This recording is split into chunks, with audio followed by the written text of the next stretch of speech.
बिस्मिल्लाहिर्रहमानिर्रहीम। अस्सलाम वालेकुम students and viewers. Sir Zafar YouTube के ट्विटर चैनल से टॉपिक है हमारा आज सारिफ का तवाज़ुन और असर कीमत। तो पिछली वीडियोस में मैं आपको ये बता चुका हूँ कि इन डिफरेंट कर्व्स के ज़रिए सारिफ का तवाज़ुन कैसा होता है। मेरे वो स्टूडेंट जिन्होंने मेरे वो वीडियो नहीं देखी, प्लीज़ इस वीडियो से पहले वो वीडियो ज़रूर चेक कर लें आप। तो स्टूडेंट, सारिफ का तवाज़ुन और असर आमदनी भी हम पहले डिस्कस कर चुके हैं, प्लीज़ वो वीडियो भी ज़रूर चेक कर लीजिएगा।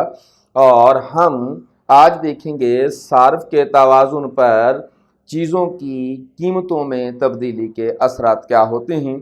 ऐसा हो सकता है कि सारिफ की आमदनी तो तब्दील ना हो, लेकिन मौजूद बाज़ार में चीज़ें जो हैं उनकी कीमतें तब्दील हो जाएं, तो ऐसी सूरत में सारिफ का तवाज़ुन कहाँ चला जाएगा।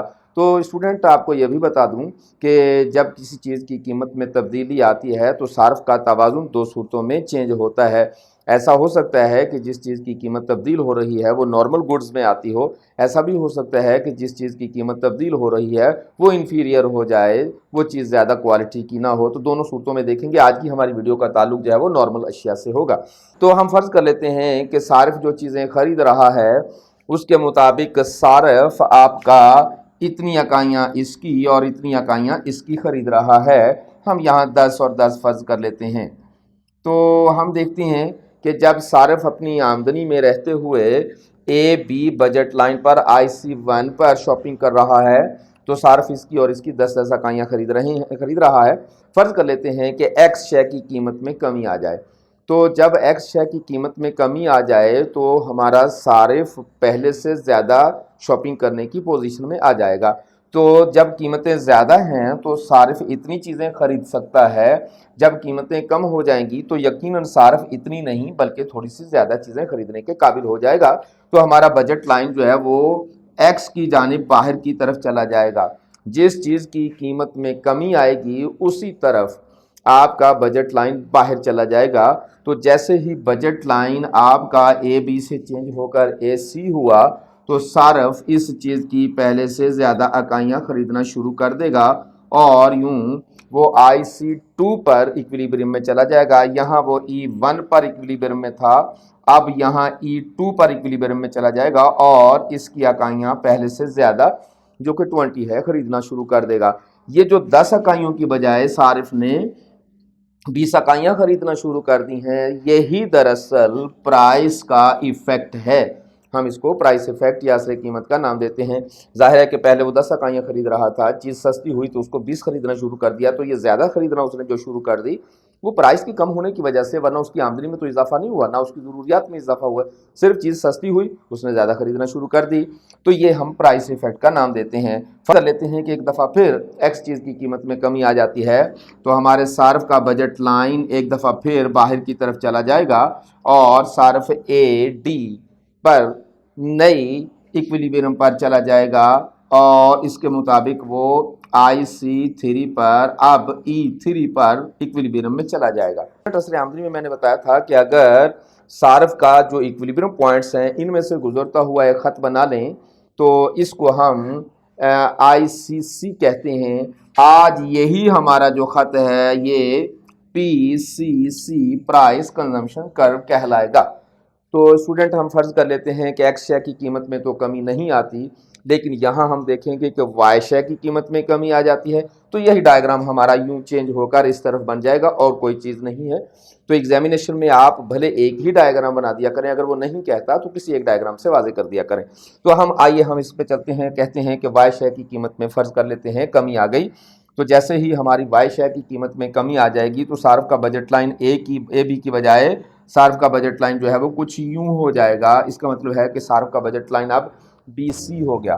तो जैसे ही बजट लाइन बेहतर हुआ, सारिफ का IC जो है वो भी चेंज हो जाएगा और सारिफ IC1 की बजाय IC2 पर इक्विलिब्रियम में होगा। यहाँ अगर E1 पर इक्विलिब्रियम में था और इसकी 10-10 इकाइयाँ खरीद रहा था, तो जैसे ही उस चीज़ की कीमत में कमी आई, सारिफ का बजट लाइन, सारिफ का IC दोनों बेहतर हो गए, तो सारिफ जो है वो E2 पर इक्विलिब्रियम में चला जाएगा, जिसके मुताबिक सारिफ अब इसकी 20 इकाइयाँ खरीदेगा। तो ये 10 इकाइयाँ खरीदते खरीदते अचानक जो 20 इकाइयाँ खरीदना शुरू कर दी उसने, इसी का नाम है प्राइस इफेक्ट।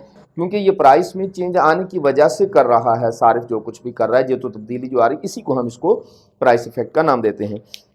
अगर फ़र्ज़ कर लेते हैं कि इस चीज़ की कीमत में एक दफ़ा फिर कमी वाक़या हो जाती है, तो हमारा बजट लाइन जो है इस तरफ थोड़ा सा और बढ़ जाएगा और हमारा बजट लाइन जो है वो यूँ चला जाएगा। इसका मतलब है कि हमारा बजट लाइन BD हो गया।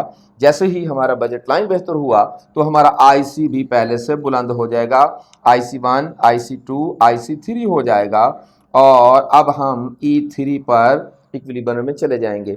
और यहाँ तवाज़ुन में जाते हुए सारफ इस चीज़ की अब 30 यूनिट्स ख़रीदना शुरू कर देता है। ये जो 20 से 30 तक की ज़्यादा इकाइयाँ ख़रीदना शुरू कर देता है, इसे ही हम प्राइस इफ़ेक्ट का नाम देते हैं। तो जब चीज़ें महंगी थीं तो सारफ 10 इकाइयाँ ख़रीद रहा है, चीज़ सस्ती हो गई 20 इकाइयाँ ख़रीद रहा है, और सस्ती हो गई 30 इकाइयाँ ख़रीद रहा है। यहाँ भी ऐसी ही सूरत हाल है। तो ये जो इकाइयाँ ख़रीदारी बढ़ा रहा है, ये इनकम की वजह से नहीं बल्कि प्राइस के कम होने की वजह से बढ़ा रहा है। तो चूंकि इसके पीछे जो लॉजिक है वो प्राइसेस हैं, प्राइसेस में चेंज आई है, इसलिए उसकी शॉपिंग में चेंज आ गई, इसलिए हम इस चेंज को प्राइस इफेक्ट का नाम देते हैं। बिल्कुल ऐसे ही जैसे हमने यहाँ इक्विलिब्रियम से गुजरता हुआ एक ख़त बनाया, ऐसे ही एक ख़त यहाँ भी बन सकता है। पहले इक्विलिब्रियम में जाएंगे, फिर दूसरे इक्विलिब्रियम में जाएंगे और फिर तीसरे इक्विलिब्रियम में जाएंगे। इसको हम कहेंगे प्राइस कंजम्पशन कर्व। तो इसका मतलब है कि आपके प्राइस कंजम्पशन खत को देखें, ये वाला आपका PCC यूँ जा रहा है, ये वाला PCC यूँ जा रहा है। इसका मतलब है कि सारफ का रुझान इस चीज़ की तरफ है यहाँ, इसका मतलब है कि सारफ का रुझान खरीदारी का उस तरफ है यहाँ। अगली वीडियो देखना मत भूलिएगा। इंशाअल्लाह ताला अज़ीज़ हाज़िर होंगे अगली वीडियो के साथ। तब अपना ख्याल रखिएगा और हमारी वीडियो को सब्सक्राइब कीजिएगा, शेयर कीजिएगा, लाइक कीजिएगा और बेल का बटन ज़रूर दबाया करें। आप हमारी वीडियो आप तक पहुंचती रहेंगी। अपने कमेंट्स हमारे तक ज़रूर भेजा करें। अपना ख्याल रखिएगा। वस्सलाम।